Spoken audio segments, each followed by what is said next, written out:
Good evening, everybody. My name's Ken. I'm from ADHD Ireland. You're very welcome tonight to our webinar on UMAAP, which is the Understanding and Managing Adult ADHD program. I was going to give a short synopsis of what UMAAP is, but then I figured out there's more experts on this than I know about the program, so I'll leave it to them. So you're very, very welcome. What we're going to do this evening is this is an initiative that's been developed with UCD, the HSE and ADHD Ireland. So I let the constituent parts describe how they got involved and how they developed their section of it and what this program works for them and how it works for them. So, and in that, you know, what we were doing at the very start, Margo Wrigley, who's from the HSE, will introduce her section. And then we'll be having Jessica Bramham and Christina from UCD. And then Aisling from ADHD Ireland, and then Laura Burke, who's a person gone through the program, will give the lived experience. In that, and it is a webinar, and so again, we do want you to enjoy it, but we do want you to engage as well. And so if you have any questions, could we ask you to pop them into the Q&A, not the chat? Because once you go into the chat, we can't actually put them. There's some little thing in the background. We can't put them into the Q&A. We'll ask them at the end. So we've left 15 or 20 minutes at the end for a little bit of Q&A. So any questions, anytime, pop them into the Q&A and we'll ask one of the presenters for you. So to get going, Dr. Margo Wrigley is a consultant psychiatrist with the HSE Clinical Program and an adjunct full professor at UCD School of Psychology. And she's currently National Clinical Lead for the HSE Adult National Clinical Program. And previously she was HSE Clinical Director Lead for Mental Health, and prior to that, Executive Clinical Director for Dublin North West and Dublin North Central Health Services. Dr. Wrigley's main interest is service design and implementation, and has designed numerous services in the National Mental Health Services for old age and other services. She's also designed for the Intellectual Disability Service for Dublin North East and the Mental Health Service for people who are deaf. Both of these are service designs have now been implemented. And she was National Clinical Lead for the Specialist Perinatal Mental Health Services from 2017 to 2022, and has led the design and implementation of these services nationally in all 19 maternity services.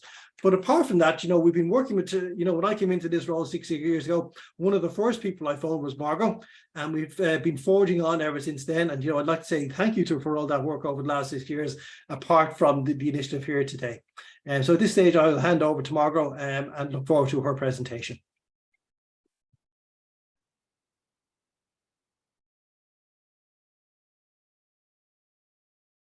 Thank you very much, Ken. And as Ken's introduction illustrates, I've been around a long time.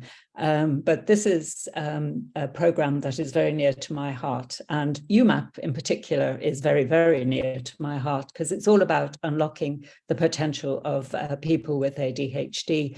And I'm just going to talk very briefly about it in the context of the HSE Adult ADHD strategy.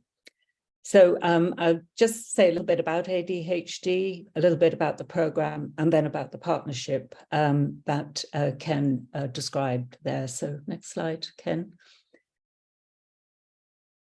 Next slide, Ken, if you can. So just to make the point that I'm sure everyone is very familiar with, that ADHD is extremely common, occurring in 5 to 7% of children, probably about 2.5 to 3.4% of adults, and 1.5% have the full syndrome. Similar symptoms to children, in particular, the 3 core symptoms of inattention, hyperactivity, and impulsivity, impairment in functional domains, and also comorbid anxiety and depression, equally common in adults as well. Next slide, please.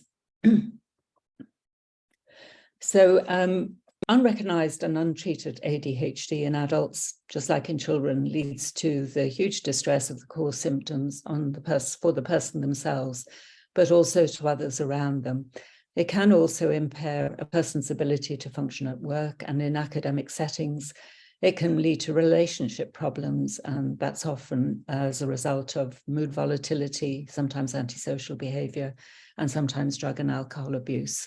There's a lot of evidence about increased rates of road traffic accidents, particularly in young men, and the rates go down when people are being treated with ADHD-specific medication.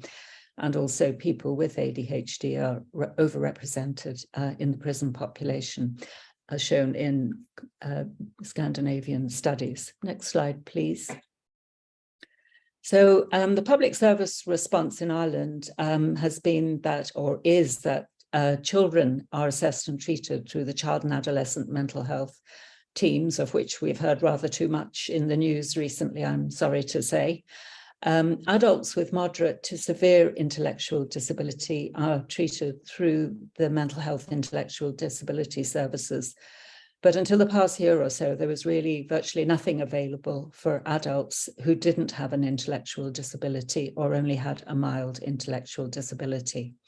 And what we identified was 3 groups really who are missing out and still are in some areas. So they're where ADHD isn't recognised in childhood, and this is particularly the case in girls. So it presents more commonly in women, really, or as commonly in women. Those who are longer-term attenders of mental health services, so maybe 6 or 7 years, and often their ADHD, in fact, very often their ADHD has not been recognised at all, so they're being treated for other conditions. And then we have a cohort of young people diagnosed by CAMHS who still need a service as adults. So they're those 3 groups, all of them really important, that have missed out on having a service. Within Ireland, training of psychiatrists comes under the rubric of the College of Psychiatrists of Ireland. And for a child and adolescent psychiatrist, an intellectual disability psychiatrist, or learning disability psychiatrist, being able to treat and assess ADHD is a required competency, but it hasn't been for the 2 adult specialties, that is for working age adults and also for adults or psychiatrists who work with older adults over the age of 65. So adults in general have missed out. So the next slide, please. So the HSE, going back to 2017, identified this as a crucial clinical gap. And at that time, a working group was set up, of which I was the chair, which was multidisciplinary. And this is where Ken and I first got to know each other, because he very kindly nominated someone to join our group who had ADHD and whose input was absolutely invaluable and central to the model of care that we designed and finished in 2018. That was reviewed by the College of Psychiatrists, who agreed that what we were recommending in terms of assessment and treatment was in line with best evidence-based practice. And it was fully approved by the HSE in 2020. Then the next slide, the model of the clinical program itself. Next was, a little bit about the model of care then. So the model of care targets adults with ADHD who have 2 of the 3 core symptoms that I've already listed for you, and also who have 2 or more impairments in everyday function. And what it recommends is that assessment is carried out, a very comprehensive assessment, including the DEPA-5, which is a specific schedule for assessing for ADHD. And then in those in whom it is recognised, multimodal treatment is recommended. And that depends on the sort of issues that the person has and also what they themselves would like. So it includes ADHD-specific medication, psychoeducation, OT intervention, psychology interventions. And all of this is recommended to be delivered by a multidisciplinary team with a psychiatrist, an OT, psychologist, clinical nurse specialist in mental health specifically, and a team administrator who's a key part in terms of contact with people who are coming to the service and their families. We also very strongly recommend non-HSE interventions. And number 1 in all of that is in linking people in with ADHD Ireland for information, support, education, and things like, obviously, the support groups run for adults, and more recently, UMAAP. We recommend 3rd level education supports for people who are going to 3rd level education. And for those who are looking for a job or trying to keep a job, we recommend that they are linked into employability. And for some may benefit also from ADHD specific coaching. So the next slide, please. We looked at lots of service models when we were designing this model of care, and none really were what I would call the gold standard. And these are international models we looked at. And in the end, we came down on the one that seemed to provide the best for people in terms of what we took to be the best, what was really needed. And that's a combined secondary and tertiary care model within the mental health services. Next slide, please. This just shows you the clinical pathway, and I'm not going to go through it, but you can access it in the clinical program, and I'll give you the link for that at the end. The next slide, please, just shows you the distribution of services we've recommended around the country. So 12 services in all. And the next slide starts to deal with implementation. So really we started implementing in January 2021 when Minister Butler very kindly launched the model of care. And at that time, 1.3 million euro was allocated to set up 3 pilot sites. So we started immediately to recruit the staff and ask the local services to identify accommodation where people can be seen. And then we trained, ensured that all the newly recruited staff were trained in assessment and diagnosis and treatment of ADHD. And we buy that training from UCAN, which is the UK Adult ADHD network, which is a very efficient way of providing the training. And they train people internationally. The next slide, please.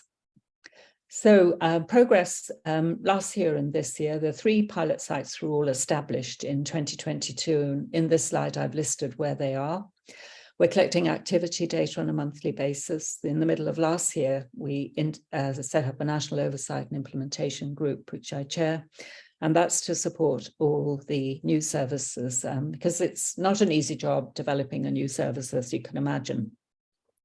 And UCD School of Psychology is carrying out an evaluation of these pilot sites for us as well.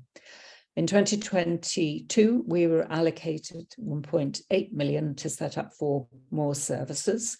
So again, we had another round of recruitment and training. Sorry, that was 2021 that we got that funding. We got the funding last year, sorry, we were using it last year. And as you can see from this, of those 4 sites, 2 of them are up and running, and they're the ones that are in green.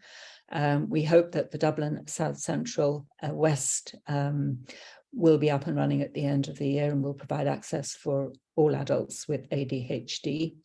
And we have some difficulty recruiting the 4th site because we have difficulty recruiting a consultant psychiatrist, but we're trying to do that through an international recruitment.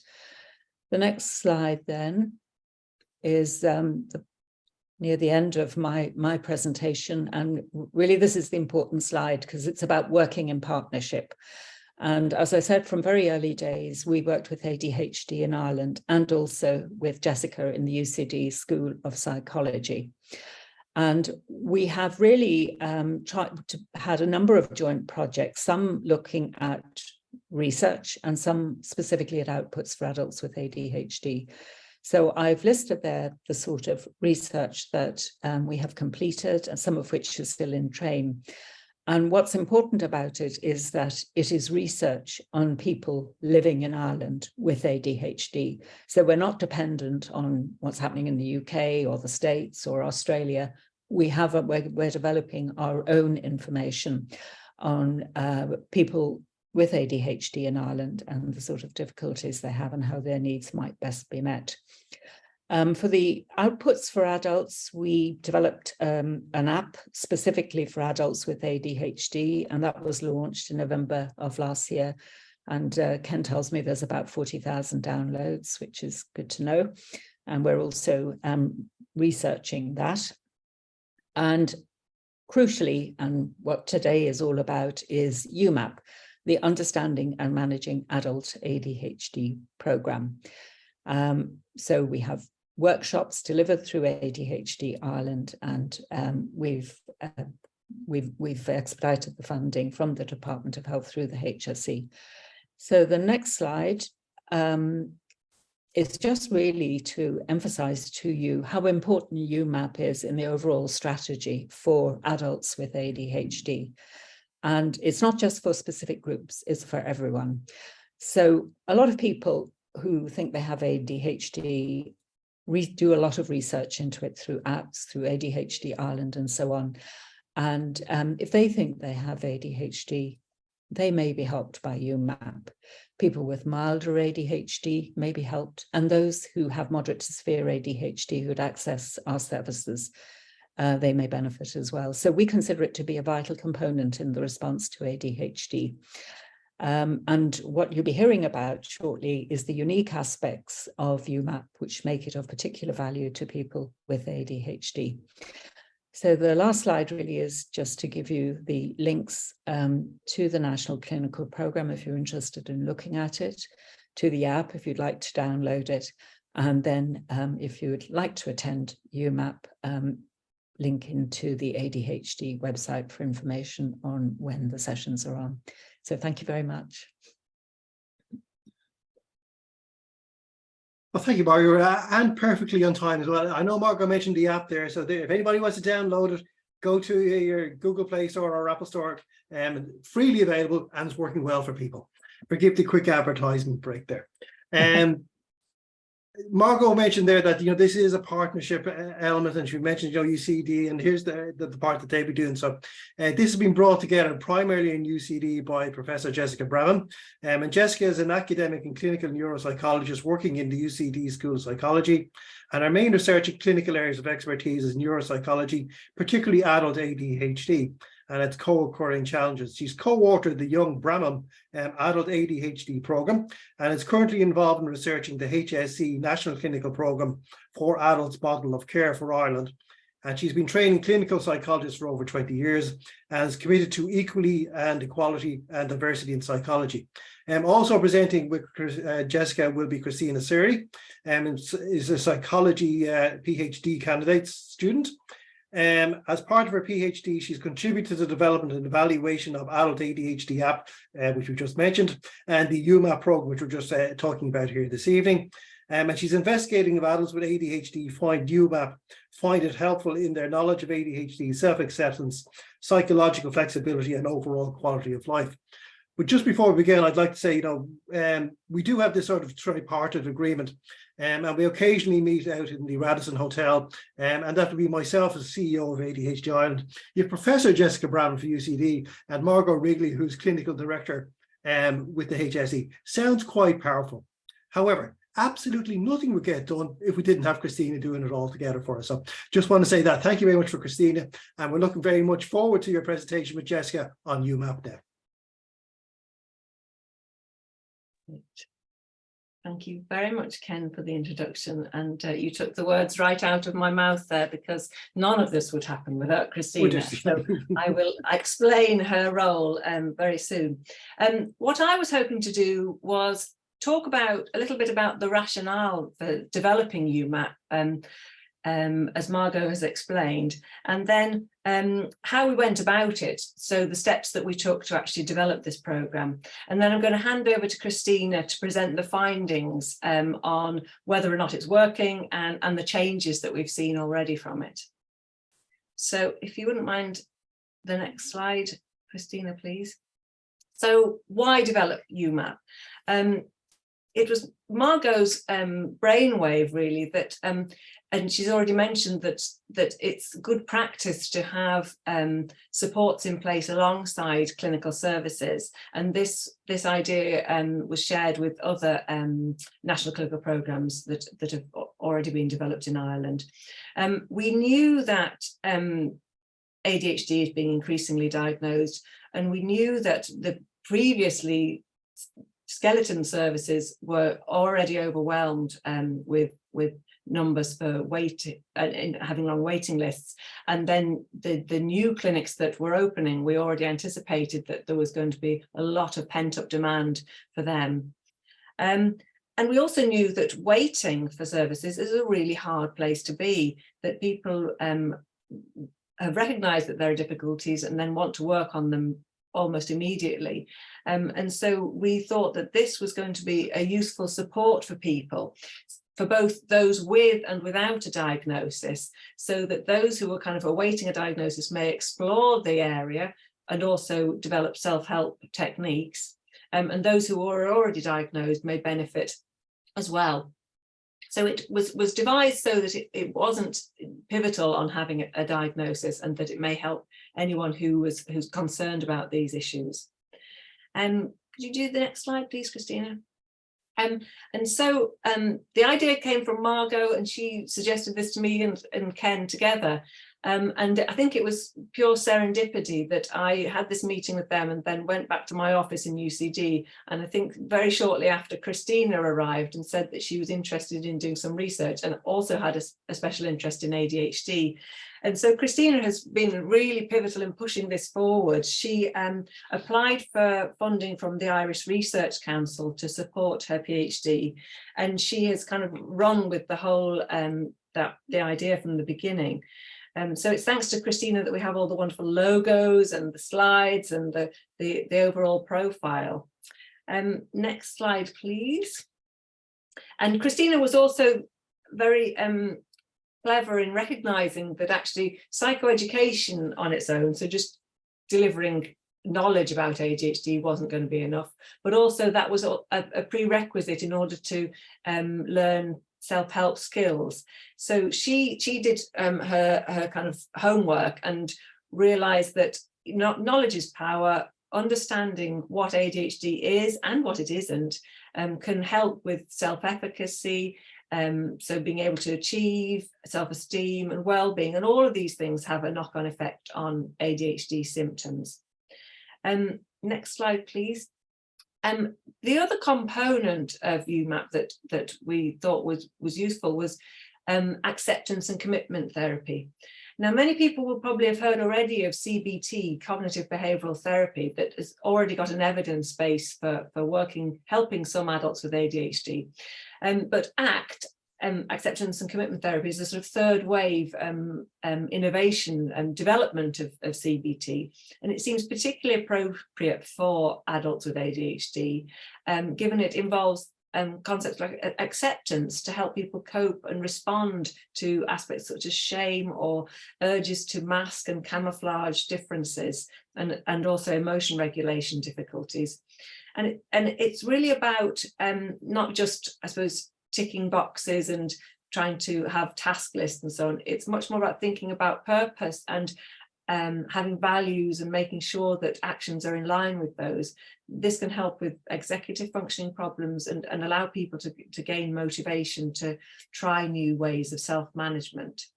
So those two components together are what makes up UMAAP, psychoeducation and ACT. Thanks, Christina. So the way that we went about developing it, Christina identified the kind of main topics that we thought should be in the ingredients, and then developed the slides and the basis of the different workshops.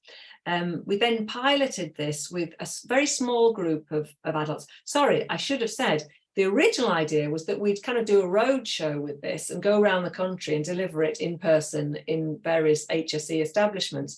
But then came the pandemic, which was obviously very, very bad news, but also very good news for the development of UMAAP, because it meant that we could switch to webinar approach where we have far better access, and people anywhere in Ireland can access UMAAP without having to organise childcare and transport and get out on in the evening or in the morning or whenever it's being delivered. So it's a wonderful opportunity for changing the medium for delivery. So we piloted it, and then we got immediate feedback from those people. After the session, they would talk about what they'd liked, what they didn't like, and so on. And on the basis of that development, we were given funding to employ a team to support the programme and further develop it. And that's where we again lucked out, and the wonderful Aisling Leonard-Curtin arrived to join us and really develop the programme even further, but given her ACT expertise. Again, it's sort of a match made in heaven. It's been wonderful how these things have kind of evolved, and the serendipity. So what has been happening over the last year or more is that the UMAAP programme has been rolled out several times, and Christina has been collecting data to evaluate it. And allow a sort of feedback loop so that we understand what helps and what doesn't help so much and what needs to be changed. And so I'm going to hand over to Christina now to talk about what she's found so far. Thanks so much, Jessica.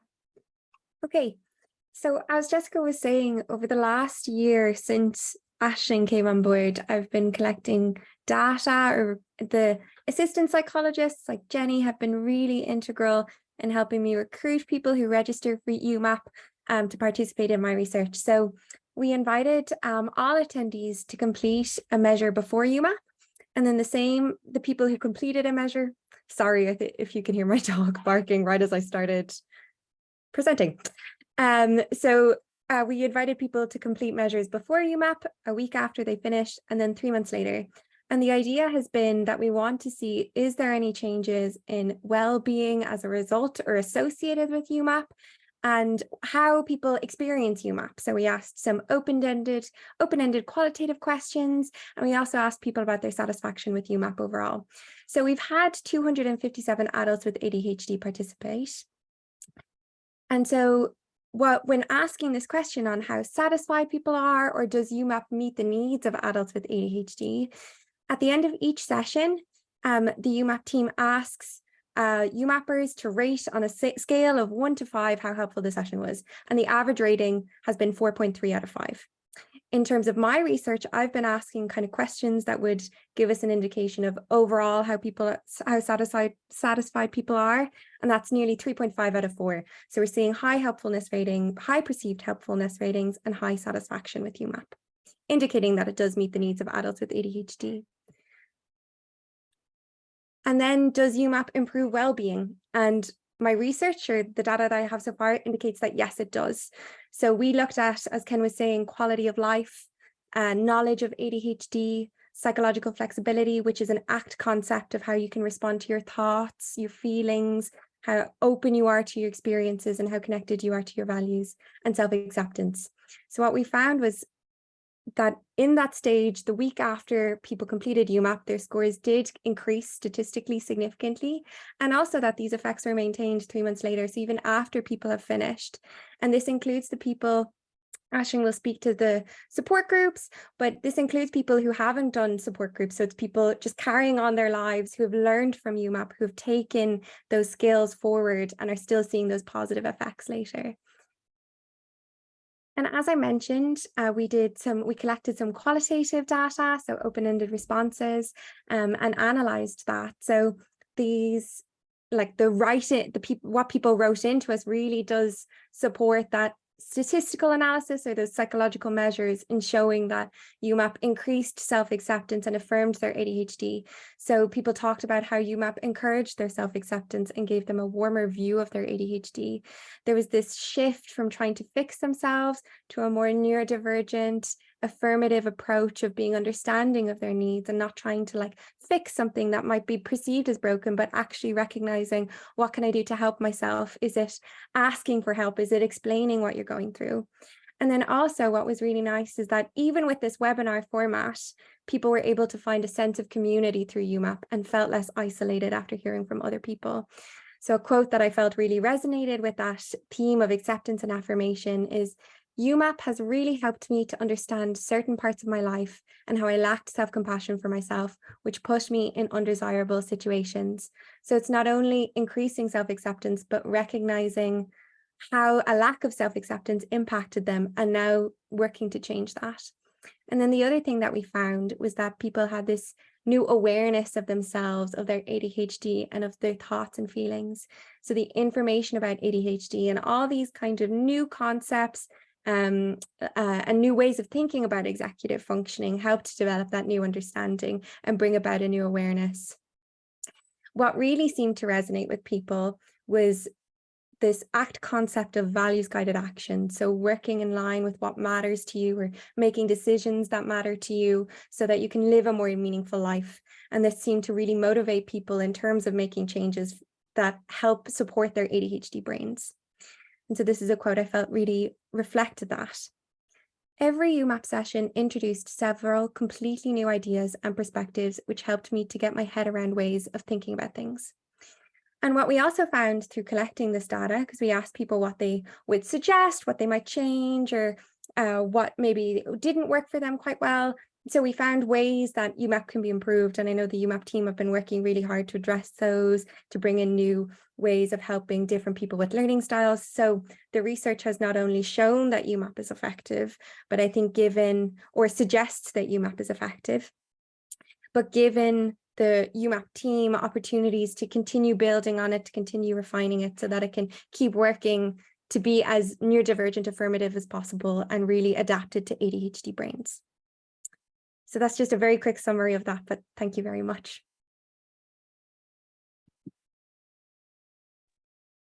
Thank you, Christina. And I'm hoping that my internet's going to be okay. We've been online for a really long time. However, this is the first time a storm at night. So had my video off at times because I was literally going around every room in my house to find where I had the best internet. And Ken quite wisely said, you might be in the place with the best internet, which it turns out that I was, Ken, but I just needed to check it out for myself. So hopefully you'll be able to see and hear me okay. If there are any challenges, maybe Ken, if you can just let me know and I can go off screen if needs be. So I just really want to share a little bit around where UMAAP is at now. And so my name is Aisling Leonard Curtin. I'm the senior psychologist on UMAAP, the Understanding and Managing Adult ADHD program with ADHD Ireland. And I am what's considered a peer-reviewed ACT trainer. So ACT, which is the predominant therapeutic model underlying UMAAP acceptance commitment therapy, they have this peer review training process where you can be peer reviewed for your training to make sure that it's kind of embodying the main aspects of acceptance commitment therapy. And I'm also an ADHDer myself. I have combined type ADHD. So initially when Jessica reached out, it was because of my experience in ACT. And actually one of the interesting things in the pilot is that people had said they'd really love if UMAAP was co-facilitated by at least one person who had ADHD experience from the inside out. So I really wanted to be open with Jessica around that, and it was great when Jessica's face lit up that this was definitely seen as a strength rather than a challenge. So I suppose many people, when they come to UMAAP, and many adults who have ADHD, and I'll move in and out of different ways because some people identify as ADHD, or some people identify as people who have ADHD. So I'll intersperse the different words that I use. But for many of those of us who have adult ADHD, it can feel like we're kind of perpetually pendulum swinging from this comfort zone that feels fairly static and stuck to this overwhelmed zone, feeling overly stretched. And many people, when they come to UMAAP, know this very well, this place of kind of pendulum swinging from one to the other, this sense of kind of all or nothing. And UMAAP is really built on this idea of really getting to expand beyond our comfort zone, yet within our self-care zone. And that's the space where manageable, positive growth, sustainable growth is possible. But this does not come naturally to most of us who have ADHD. So it's kind of phased across the weeks that we have together, just to kind of break things down, integrate things little by little, and rather than changing everything all at once, which can seem daunting, or where we can kind of start off all guns blazing and then it's just not sustainable and can lead to burnout, we're really looking at this place of the self-care zone, this place of manageable positive growth. And this is an illustration that was created by the late ACT auntie, Louise Gardner. So what are our aims then over the 6 sessions? It's really to increase our understanding of adult attention deficit hyperactivity disorder, ADHD, and UMAAP comes from very much a neuroaffirmative perspective, which means that we see ADHD and neurodivergence as a different way that we're wired, that it's not less than those who are neurotypically wired like the majority, but that it's a different way of being wired, and that there can be strengths that come with this and there can be challenges as well. And very often from a UMAAP perspective, we look at this as attention differences and hyperactivity differences. So if some of you are familiar with the work of Dr. Ned Hallowell, who I know has spoken for ADHD Ireland many times and will be speaking at the conference in October as well. Ned Hallowell will talk about having ADHD can be like having a Ferrari engine of a brain, but with bicycle brakes. And, you know, most of us who have ADHD, it's not a deficit of attention. We have lots of attention, but sometimes we can find it hard to focus our attention, or it can feel like we're going here, there, and everywhere, which can be wonderful for creative projects. And it can be quite hard in terms of sustaining some of the everyday things that we need to do in our life.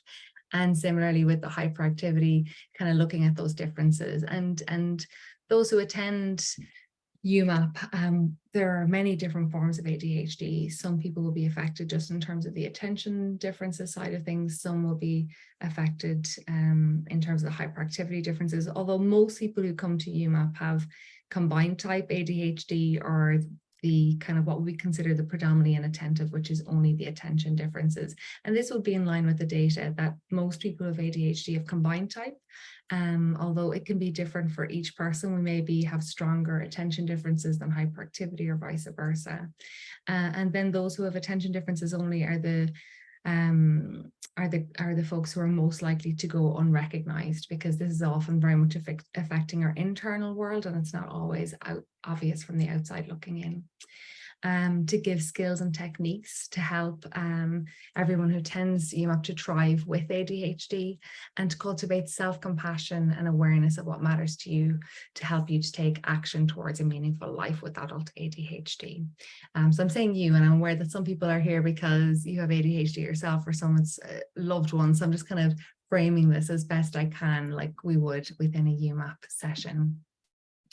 So as both Jessica and Christina touched in on, the research-based theories behind UMAAP are predominantly around kind of psychoeducation, so to increase our understanding of our neurodivergent ADHD brains. And we do this through learning things like Dr. Thomas Brown's model of the aspects of executive functioning that are impacted by ADHD. So there's 6 predominant areas of executive functioning differences in ADHD, and we cover these quite early on in the program. And then acceptance and commitment therapy, which is a pretty novel approach to ADHD, and it can be used to address shame and internalized stigma arising from unwanted thoughts and feelings about ADHD, and also about oneself as an ADHD person. So I suppose a core part of how UMAAP was developed is looking at this piece of when we don't know that we have ADHD, or we don't understand ADHD fully, we often see these aspects of ourselves as character flaws. So what we want to do within UMAAP is to help us understand what parts of how we go about our day-to-day life and how we're interacting with ourselves, others, and the world are impacted by our ADHD, and starting to recognize ADHD traits for what they are, you know, ADHD-related differences and not character flaws. And the harsh reality is that many of us have received an abundance of messages that we are wrong or that we need to be fixed. However, UMAAP is really helping us see that we're not less than, we're simply wired differently. And what I'm going to do now is I'm actually going to share with you an exercise that we would share in UMAAP, just to kind of give you a little bit of a sense, one exercise that we would share pretty much near the start of UMAAP. And one of the things about, you know, so I facilitate some of the UMAAP groups, and so does Fiona O'Donnell, who also works in the area of mindfulness and has facilitated many mindfulness groups, and also is an ADHDer herself. So we always bring ourselves in, so we will never ask anybody in UMAAP to do anything that we wouldn't be willing to do ourselves. So I'm going to share with you an exercise now, just one moment. It's on Word. I'll just need to switch it over. So this is an exercise based on that piece around understanding my ADHD brain and attitudes towards ADHD. And this is an example. So this is completed by me. So this is my personal experience. So there are 3 questions. What immediately comes to mind when you think of understanding and managing your adult ADHD? Looking back at when you were a child, teenager, now as an adult, what differences did you have relative to your peers that may have been related to your ADHD? And the third question is, to what degree were those ADHD related differences you had relative to your peers encouraged or tolerated as a child, as a teenager, and now as an adult? So I'll just give you my answers, answers to these questions. So what immediately comes to mind when you think of understanding and managing your adult ADHD? So now it is to befriend and support my adult ADHD. Unfortunately, I didn't see these aspects as ADHD for a long time. For decades, I just thought I needed to try harder and not be so lazy, sloppy, disorganized, unstable, flaky, and stupid. All the things I would never call others, I called myself. I genuinely thought that there was something wrong with me and that I wasn't trying hard enough. And I labeled myself as lazy, sloppy, disorganized, unstable, flaky, and stupid. And in fact, when my wife figured out that I had ADHD very early on, we're together over 10 years, I was like, oh no, everybody's like that, or I just need to try harder. I'm well able to do things when I put my mind to it. I'm just this, I'm just that, I'm just the other. And denial can be the first sign for many of us when somebody brings up ADHD. And just remember, if you are somebody who has ADHD yourself, be conscious of your comfort zone, your self-care zone, your overwhelming zone. Often when I share this, many people can relate to some aspects of their own experience, and there can be something that brings a sense of common humanity and compassion with that. And it can bring up kind of some sadness and grief as well. So the second question, looking back at when you were a child, a teenager, and now as an adult, what differences did you have relative to your peers that may have been related to your ADHD? So for me as a child, I struggled so much to do with the other children were doing in class. When I got home, I would take up to 3 hours to complete 6 sentences. In later childhood, I noticed that I seemed to find harder stuff easier than most others and easier stuff harder than most others. As a teenager, I noticed that I was really afraid of being rejected by others and tried really hard to fit in and hide any aspect of myself that I noticed others had rejected when I was a child. And then as an adult, I noticed that I seemed to be very extreme. I would be completely immersed in one thing or aspect of my life to the detriment of other areas, and then the key focus would change. It seemed to be much harder for me to take a sustainable middle path.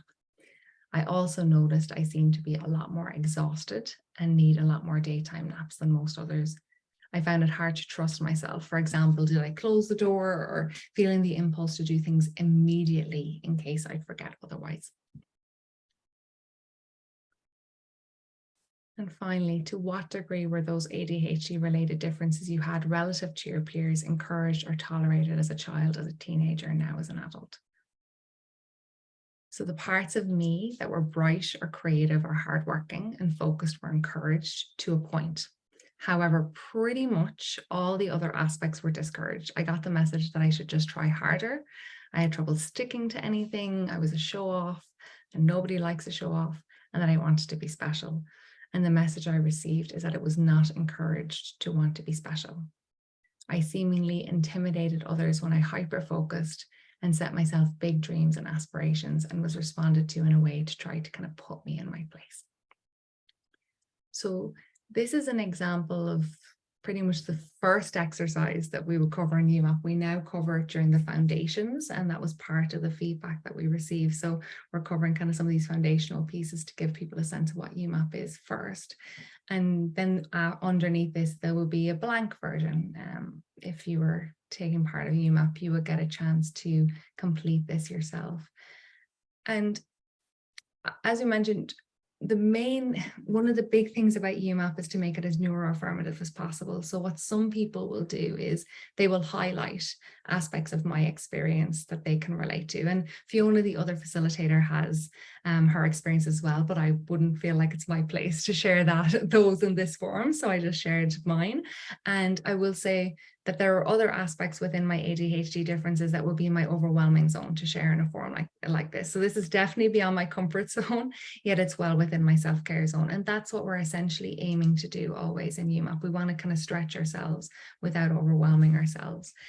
And what I've noticed is that a lot of folks who have ADHD, if we're asked to do something, we're afraid that we don't understand right because our attention naturally is wandering.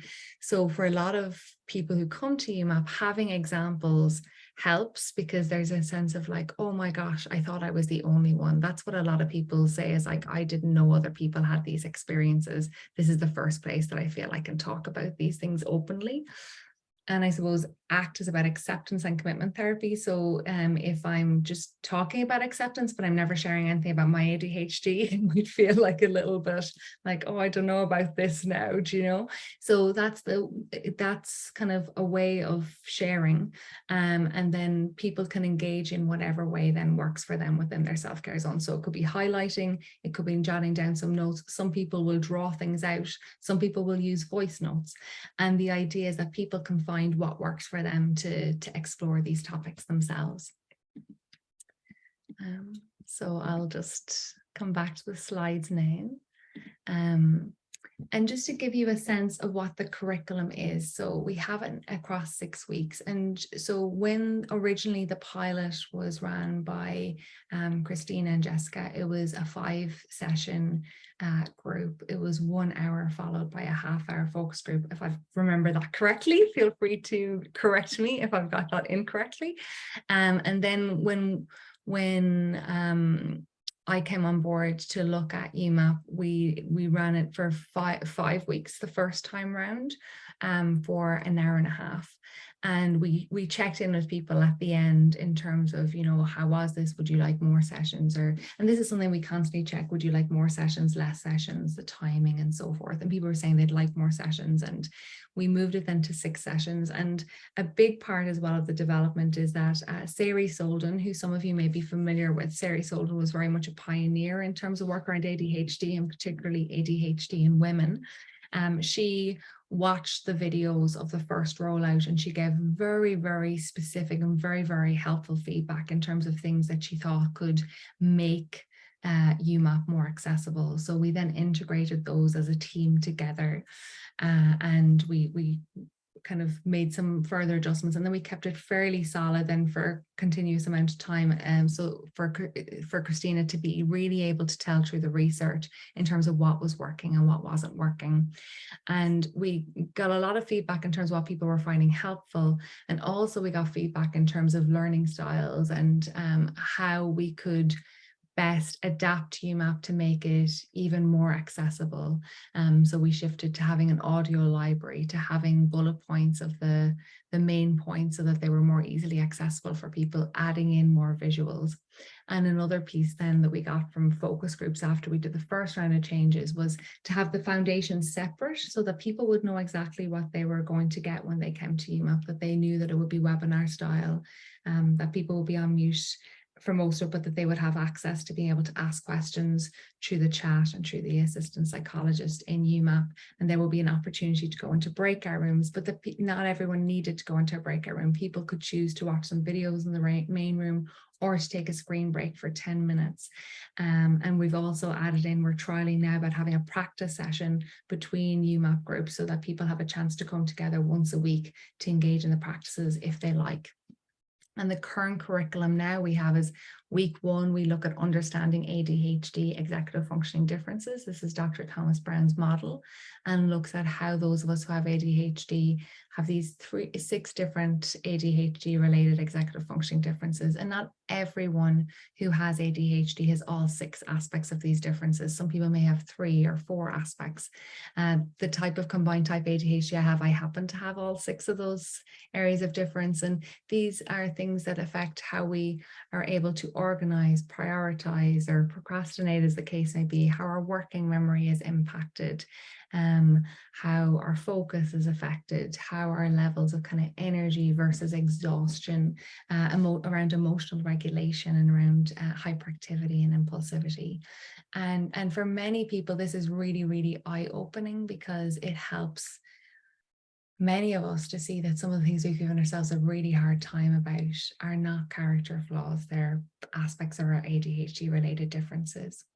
We also look at self-management styles. So it's the understanding and managing adult ADHD program. So looking at how we currently manage our ADHD. Is it warm? Is it cold? Do we have low expectations, demands on ourselves, high expectations, demands of ourselves? Do we pendulum swing between a few different management styles, or at least a couple? And then one of the things as well is, and this was from the pilot, looking at self-care and ADHD in really tangible ways, because self-care can seem kind of a little bit hard to kind of know, well, what does this actually mean? So one of the things in the pilot was looking at this acronym of phrase around kind of food, rest, exercise, enjoyment, socialization. And one of the things that we shifted was to look at one of these aspects per week, and just to learn a little bit around food, what can be helpful around food and ADHD. And there's an invitation each week to consider making some changes across these areas. And the golden guideline of ACT always is, let your experience be your mind, excuse me, let your experience be your guide rather than your mind. So giving things a go and seeing what works, and sharing with one another what were the blocks and barriers, what did you try. And a key part that we have in UMAAP is that when we have week 1 new material, week 2, pretty much the first half of week 2 is reviewing what we covered in week 1 and looking at how you notice this in the week gone by. Because one of the challenges of having an ADHD brain and nervous system is that sometimes it's hard to sit down and do the practices. But one of the advantages of having an ADHD brain is that we tend to leave tabs open, and we tend to be percolating about things. So then we can come back and check in on these things together, so that previously a lot of people would say, oh, if I didn't do the home practice, then I'd have a lot of shame and I feel like I couldn't come back to the group the next week. But knowing that we'll get a chance to go through this together and ask questions after people have had a chance to percolate has been really helpful. In our second week, we look at ACT, Acceptance Commitment Therapy, our values and vulnerabilities, how to identify our values, how they can support us in terms of making meaningful changes and engaging in meaningful actions in our life. And we look at the impact of sleep and rest. In week 3, we look at ADHD related thoughts, the ones that we might get caught up in, and kind of the unhelpful ways of responding, and finding more helpful ways of responding to our unwanted thoughts, and looking at developing self-compassion, and then the self-care element is around exercise. In week 4, we look at compassionately responding to unwelcome emotions and enjoyment, and how enjoyment is really, really important for those of us who have ADHD brains. We have more need for enjoyment and stimulation than non-ADHD brains. And if we don't go about seeking out enjoyment in ways that are conscious and deliberate and in line with our values, we are unfortunately at much increased risk of developing addictions and other unhelpful kind of ways of finding enjoyment that I think Margo kind of touched in on maybe some of those and the starting pieces here. So rather than demonizing ourselves or pathologizing ourselves or telling ourselves we're immature, recognizing there's nothing wrong with wanting a bit of enjoyment, and can we do so in a way that's aligned with our values. In week 5, we look at untangling from our ADHD identity tangles, and we kind of bring the elements we've covered through weeks 2 to 4 to kind of really embed this in, and socialization, how important this is, but also how tricky it can be, as many of us who have ADHD experience rejection sensitivity. And then in week 6, we look at moving forward, so bringing compassion and action into our ADHD lives in sustainable ways. So each session is 90 minutes. It's webinar style, and midway there's an opportunity to go into the breakout rooms, watch some ADHD or ACT related videos, or take a screen break. And then there's an optional 15-minute Q&A at the end. All the sessions are recorded as well, so people have access to the recordings of the sessions for 3 months after they complete the program. So what UMAPers can expect, so connection with other UMAPers through the chat and the breakout rooms. So for many people, it's the first opportunity to really be open and honest around our ADHD and how it impacts in our lives. A neuroaffirmative, strengths-based ACT approach. So it's very much a neuroaffirmative space. People are welcome and encouraged to do whatever helps them to pay attention as best we can, whether that's crocheting or knitting or walking or drawing or what have you, to really, many of us have been told that, you know, if you're fidgeting, if you're doing something else, that's a sign of disrespect, that shows that you're not listening. Whereas what we know about ADHD brains is, yes, there's certain things that are tricky for us to do, two things at the same time. For me, monitoring chat and being able to give a presentation, two things I cannot do at the same time, but there are other things we can do really well at the same time. And for many of us who have ADHD, when we're driving, when we're commuting, when we're exercising, it can actually be really a great time to be engaging and learning at the same time. And we've got an audio library as well, so that people can listen to audios from different topics in UMAAP that they can go into in more detail as they go about their day-to-day lives. So you get access to additional audio, video, and written resources. And that's one of the pieces of feedback people have given us, is that before I felt like I needed to go down a lot of rabbit holes and I would spend hours researching things. And I'm just so grateful to the UMAAP team for doing a lot of that work for us. Like, there's certain things that I still want to find out more about, but I don't feel like I have to do it now, because it feels like you as a team have done that for me. And then access to UMAAP specific support groups upon attendance of 5 out of the 6 UMAAP sessions. So that's something that just came on board in March of this year. And it was something that people kept on saying, like, I love UMAAP. It's like learning a new language. It's like finding my people. And at the same time, I feel like coming back and refreshing this would be really, really helpful, because in ADHD, when we have ADHD, when you're in momentum, you can be living and breathing something. But then if you don't have reminders, it can be hard to instill this in our day-to-day lives. And here are just some things that attendees have said about UMAAP. So I found the UMAAP sessions invaluable in helping me to understand my brain and my feelings, emotions concerning my own behavior and others' perceptions of me. It may take a long time to see real benefits after so many decades undiagnosed, but I am now well equipped with the resources UMAAP has provided. It's been so validating to be able to connect with neurodivergent people. I wish there were more chances outside of UMAAP to connect with people like this. This course has honestly been so amazing. I think it's helped me to be much more understanding, not only with myself, but so many around me who are also neurodivergent, and I struggle to relate to their own challenges, even if they're similar in many ways to my own.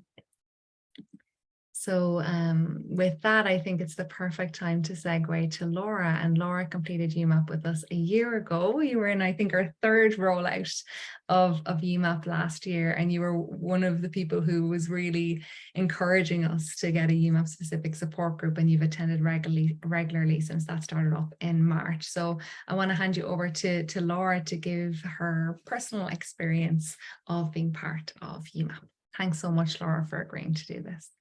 You're very welcome. So yeah, I was first identified as ADHD being a possibility in my life back in August 2021. A family member studying neuroscience just gave me the gift of saying, "I think you might have ADHD." And of course, being an ADHD person, it just sent me down a major rabbit hole doing all sorts of research and whatever. I was finally diagnosed in March of 2022. And I initially thought, wow, okay, so I'm not kind of crazy.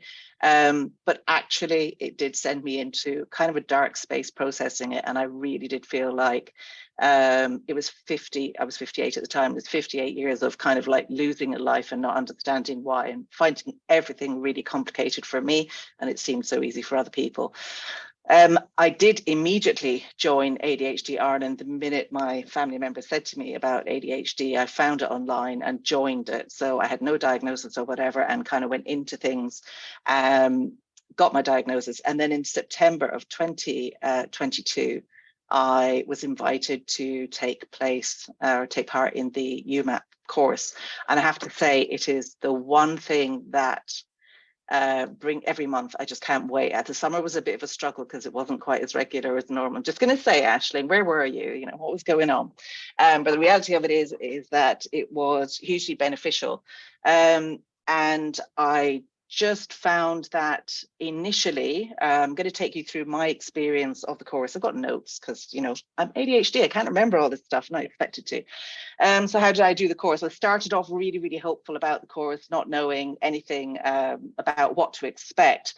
And then all these acronyms came at me, and different scenarios and different ways of thinking, and ACT. And, you know, the minute they said ACT, I'm spending 20 minutes trying to recall what that means in my brain, and I'm missing 10 things that are going on. So luckily things are handed to you. There's course notes, there's recordings and all sorts of things. So there is a hugely useful element to that for people with ADHD. It's designed for people with ADHD, and it works for people with ADHD. I'm combined, so I can be inattentive or I can be hyperactive, and I'm probably in hyperactive at the moment. Let's call a spade a spade.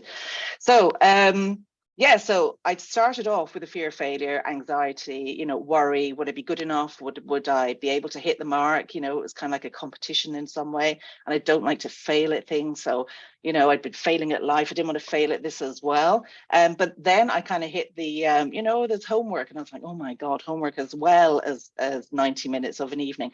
And, you know, it's exhausting. It's mentally exhausting, but it's also hugely educational. It kind of gives you that hope with hanging in there. But I was determined to keep going, and that would switch on my hyper focus. I did the homework every single week because that's hyper focus. And I felt like a bit of a suck up for doing that. But, you know, all this information was being written down, kept in place, and, you know, it was there for me to look back at it. I often forgot the concepts, the acronyms, and then I had the anxiety and fear of it not working. And all this time working through every week for 6 weeks, you know, an absolute multitude of emotions. I completed the course. And I really, really wished once it was over that I had a UMAAP Jiminy Cricket on my shoulder that could say to me, hey, do you remember this bit? Hey, do you remember that bit? And then what happened was nothing. I didn't go back and look at the course notes. I did remember bits of it, but it just kind of became really difficult to balance, and I felt it slipping away. And then I was advised that there may be some support groups starting, and that was about 6 months after completing the course, and it just felt like, oh my God, thank God for that.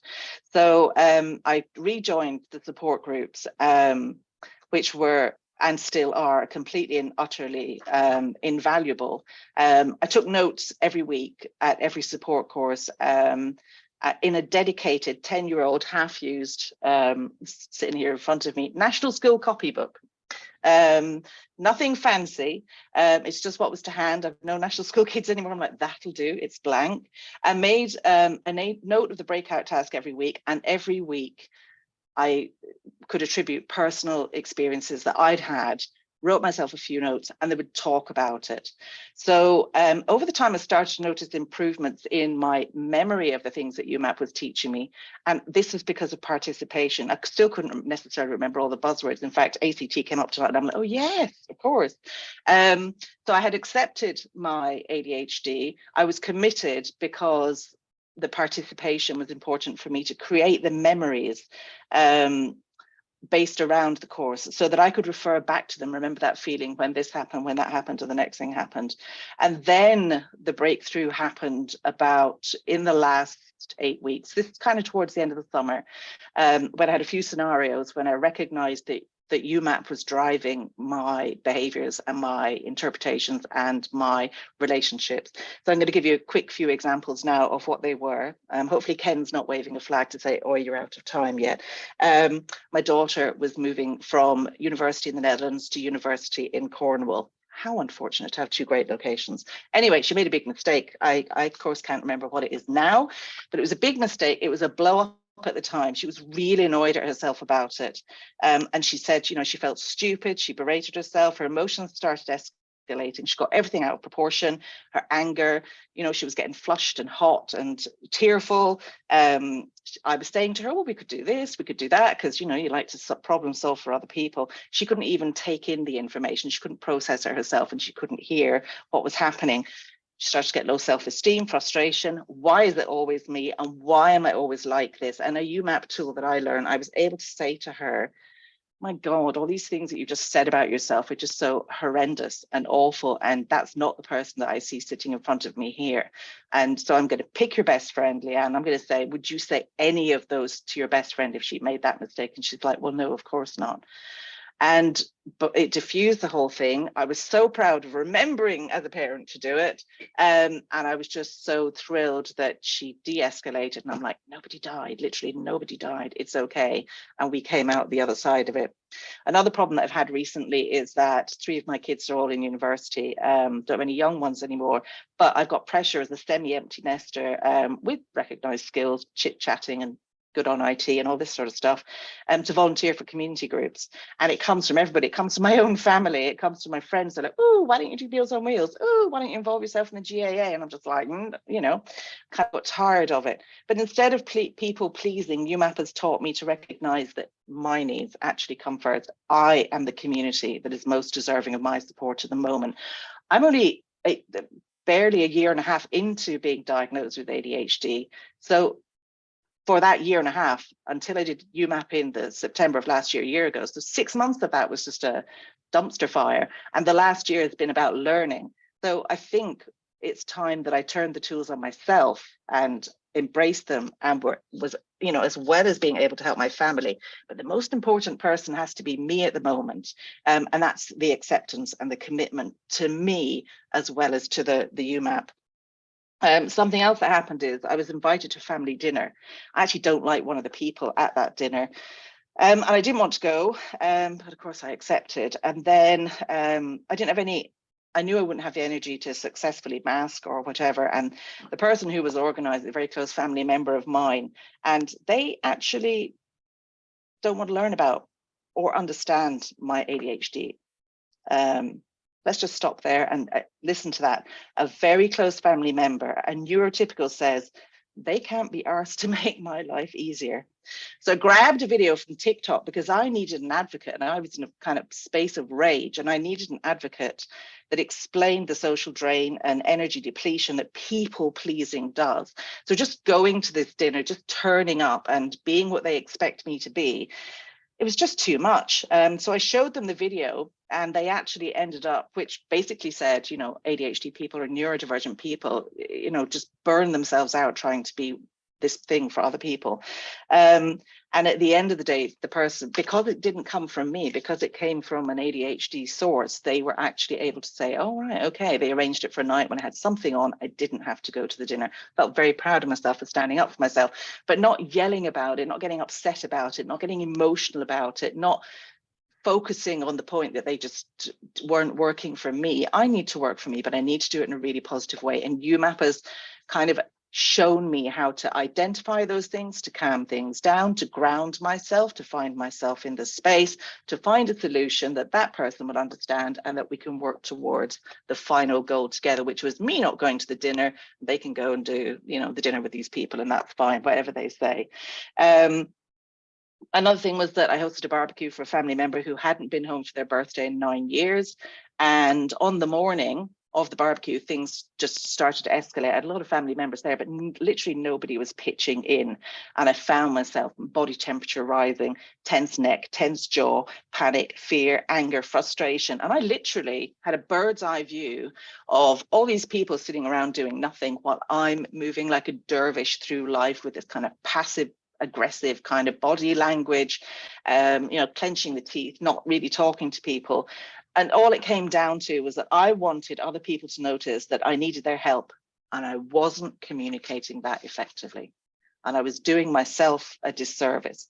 So UMAAP's solution is basically to identify your overwhelm, to slow your breathing, again, ground yourself, become still, and then communicate that you need help.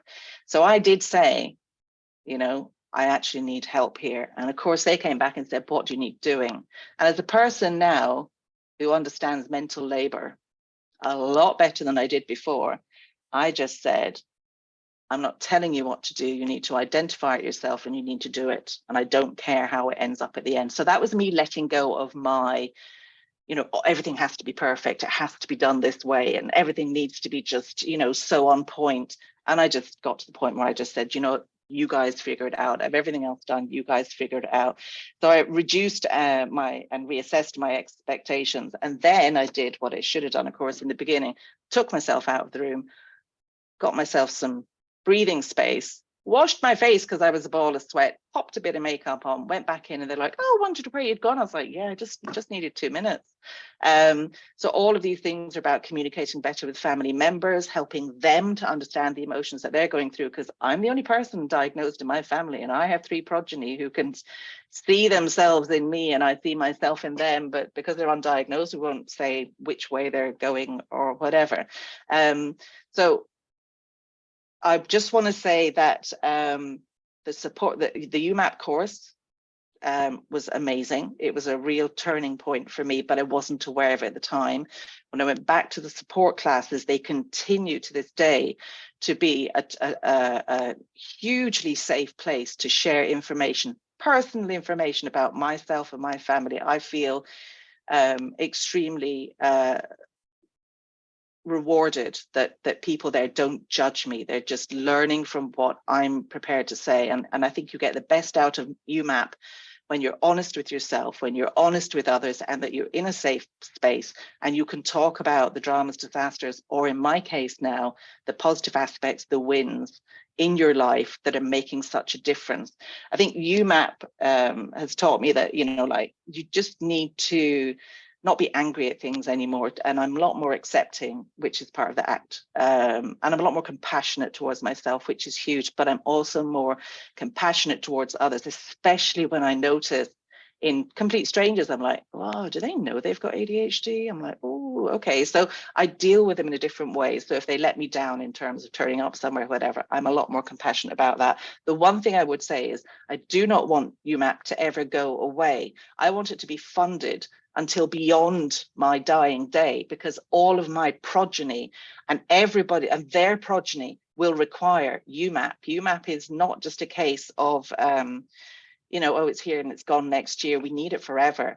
I'm going to share with you something that I came across online, and Ken, you can And Laura, I'll just say, I know Ken wants us to have at least 15 minutes for the Q&A. So if you're okay to make that the parting one, if that's, I could listen to you all day, but I don't want to get in trouble with Ken, and Ken's the CEO. So I know, and I talk all day. Ken knows. Taskmaster. So, apologies, Ken. The last thing is I came across this online, and it basically is about the ADHD tax, and says the opposite of belonging is fitting in. Fitting in is assessing a group of people and thinking, who do I need to be? What do I need to say? What do I need to wear? How do I need to act? And changing who you are.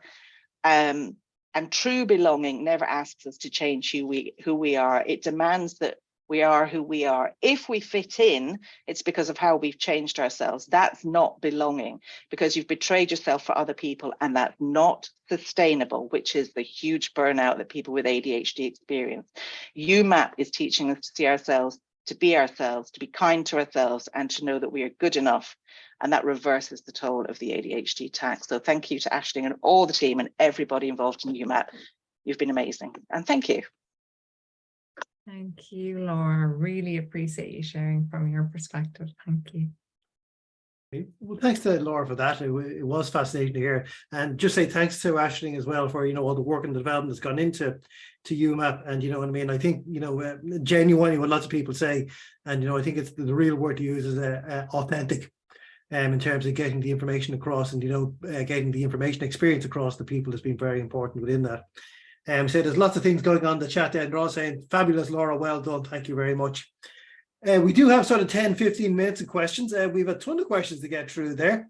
Not sure where to start, but what I was going to do was take 4 questions, put them together, which I've never done before, but I think they're all related, so it'll be the quickest way to get through them all. So I think these are for Christina and Jessica together. So the first one was from an anonymous person. What measures did you use pre and post? That's the first one.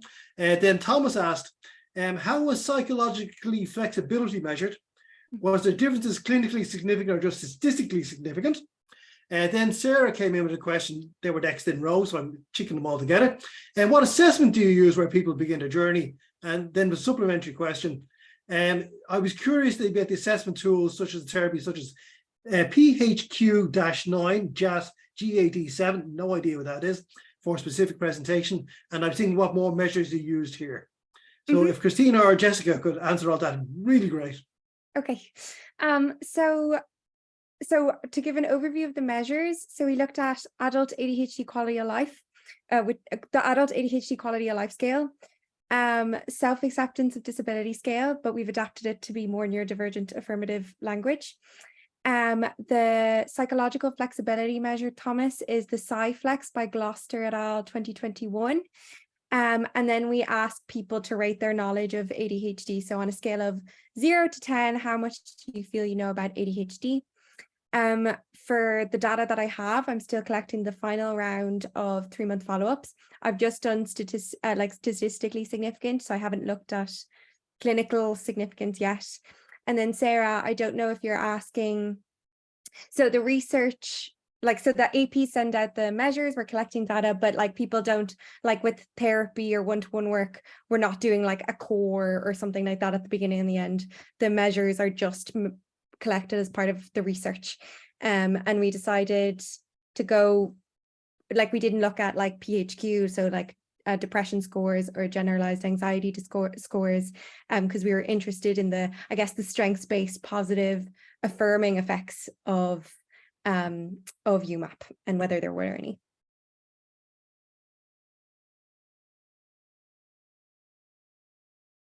After 4 years or 3 years on Zoom, you think I'll get used to the thing. Ken, you're on mute.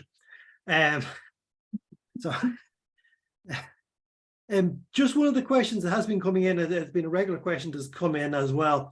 And this is a pretty obvious one, so maybe for Aisling and for Jenny as well. But forgive me for asking this question because it's going to flood your inbox in the morning, Jenny. But people are saying, how do I get on UMAAP? Well, we have one group starting. We have 3 groups going on at the moment, and we're going to have one group starting in October. That's going to be on Thursdays. I think that's going to be 10:15 till 12.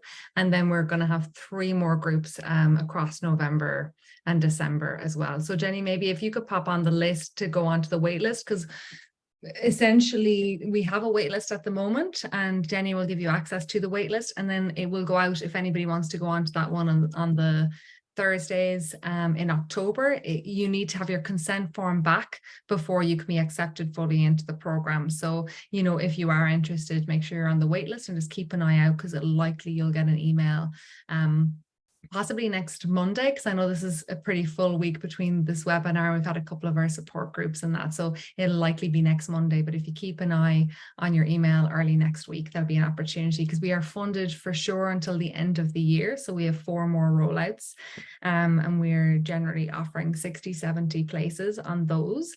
And then we're looking at the moment for permanent funding, which I think Laura was putting a really good case forward for that.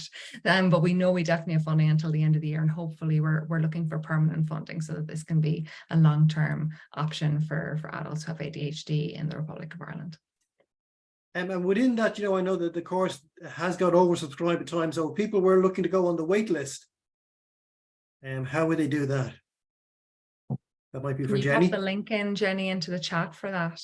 Yeah, I'm just about to pop the link in, and I've shared the email address, so many people have emailed us throughout tonight's session, so Great. I'm adding those ones as well. Great, thank you. Just an odd couple of questions coming in there, and they're just more general questions around ADHD service in Ireland. So maybe Margo, very simple question from a anonymous attendee. You might expand on this answer, though, but and the simple question was, will there be a clinic in CH09? I would love if there was a clinic. I would love if there was a clinic in CH09. I've been asked that a few times through the website. So essentially what we do in the clinical program is each year we put in an application for funding. So last year we put in an application for funding for 4 areas which are not yet funded to develop a clinic. They come in through the Department of Health, through the budget. So we put in the application last year and we got no funding for any new sites, and we are putting in exactly the same application this year as well. Anything you can do to raise the profile of ADHD would be extremely helpful to us in getting funding, because what really needs to happen, I suppose, is that it needs to be a government priority in terms of what they're going to fund in terms of services. And we're competing with a lot of other things as well. So anything you can do would be very welcome indeed. So once we get the funding, we start with recruiting staff, training staff, working with the local site to identify the accommodation in which the clinics are run.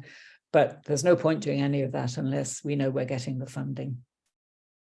Indeed. Well, again, I memean, again, in terms of this program, you know, I have to say myself, it is a concerted program from multiple angles into the HSE to get funding. And you know, I'll work on it. Margo will work on it. You know, guys, Jessica, you know, we send letters off to ministers and stuff like that. So hopefully, you know, that when we come to our funding for next year, we will have good news. You know, the indications are good, but until we get the written documents back from the HSE saying the funding's there, and we can't be sure. But the mood music is good. Let's put it that way.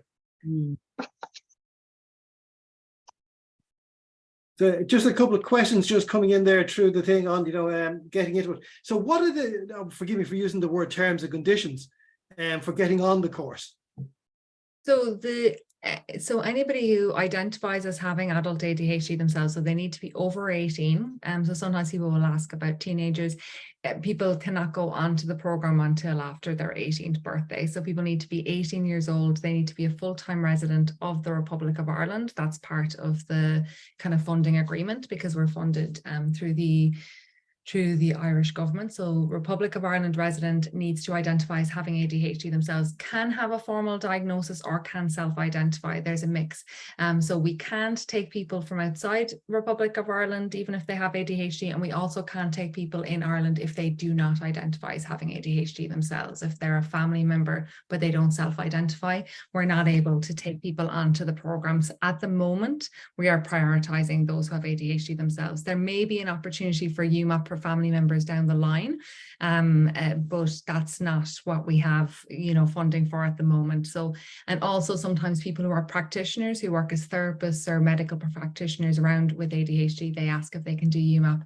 And again, if somebody is a practitioner and they also have ADHD, they're welcome on the program, but we can take practitioners who do not identify as having ADHD. Again, there may be some opportunities for practitioners and professionals to train up next year, so they can pop an email to the UMAAP email, and once opportunities like that become available, people are welcome to do so.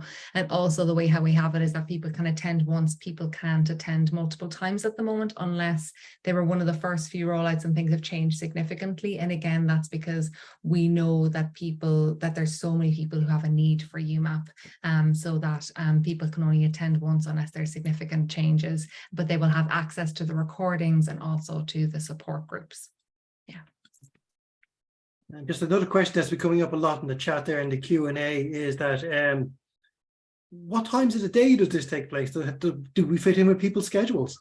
It varies. It varies. So we have things at different times of the day. We have some that are kind of morning, early afternoon for people who may suit, if that kind of works around kind of the school run. We have ones that are afternoon, late afternoon, early evening, and we also have evening based courses. So it kind of runs different times of the day. Okay. And different days of the week. We generally don't have anything on Fridays because we were kind of told that might not be the best day to run things for an ADHD group, but we run Monday through Thursday, different days, different times. Cool. I don't know if Jenny has been going through questions. She wants to ask any questions. I seem to be hugging the screen here just in case. Just some people were also interested, Aisling, and I know you talk about it on UMAAP, those who also have autism, if this program will also be supportive in that way. Yeah, in general, it looks like, from people sharing how they identify, there's usually anywhere between 10 and kind of 22%. It generally tends to be around the 15 to 20% of folks on UMAAP who are also autistic. My wife is an autistic ADHDer, and so that's an area that I have a lot of interest in, and that. So we've gotten some fantastic feedback from people who are autistic as well as ADHD, and as much as possible we kind of bring in some of the nuance in terms of some of the aspects around socialization and that to make it relevant. And we bring pieces in around sensory sensitivity. So you would be extremely welcome onto UMAAP, and it would be highly unusual if you're the only person who's also autistic. We generally have a number of people on every course, and it tends to be around that kind of 15 to 20%. The lowest it's been has been 10%, but it's frequently more around the 20% mark. Yeah, and actually a lot of the people who are autistic will say that they find their ADHD has more of a challenging impact in their life than their autism. So there's a lot of people who will share about that within the main UMAAP groups and also within the support groups as well. Yeah, thank you. Just another question there, just coming in from an anonymous attendee, and I think this one it's under discussion, but I'd love to get the panel's opinion on this. Does UMAAP offer any psycho materials or resources professionals to use with clients who cannot access UMAAP themselves, e.g. those currently in custody? So how big can this UMAAP program get? Are you saying, Ken, does UMAAP offer resources for practitioners who are working with clients who wouldn't be able to access UMAAP at the moment? Yes. Is it? Yeah. So I would say the answer to that is not currently. That may be something that we're looking at next year, if we're looking at the possibility of bringing UMAAP out to other practitioners, but not at present. The main focus at present has been to get UMAAP out to people, as many as possible, directly through this format. However, any ideas like that, please do let us know and we can consider those for next year.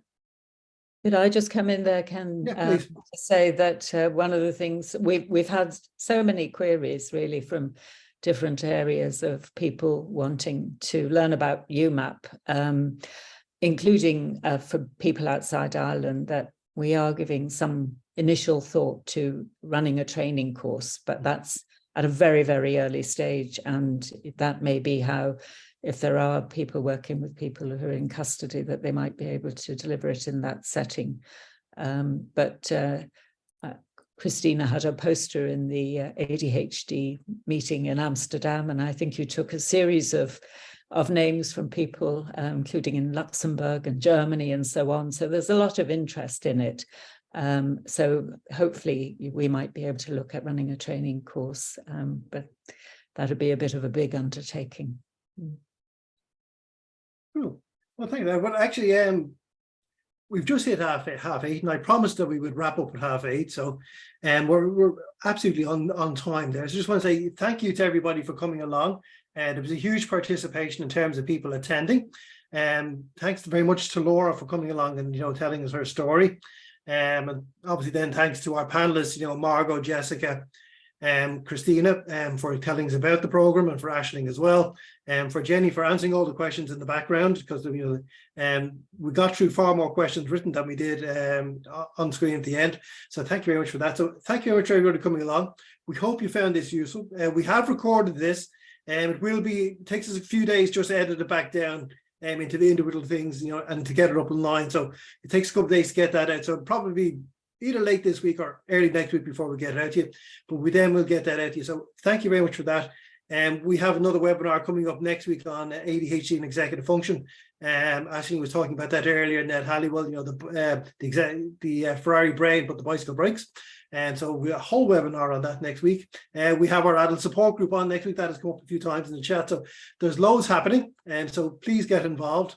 So thank you very much for coming along. Thanks to all our speakers, thanks to our presenters, thanks to Laura, and we look forward to seeing you all again very shortly. So thank you very much, and I hope you have a good evening.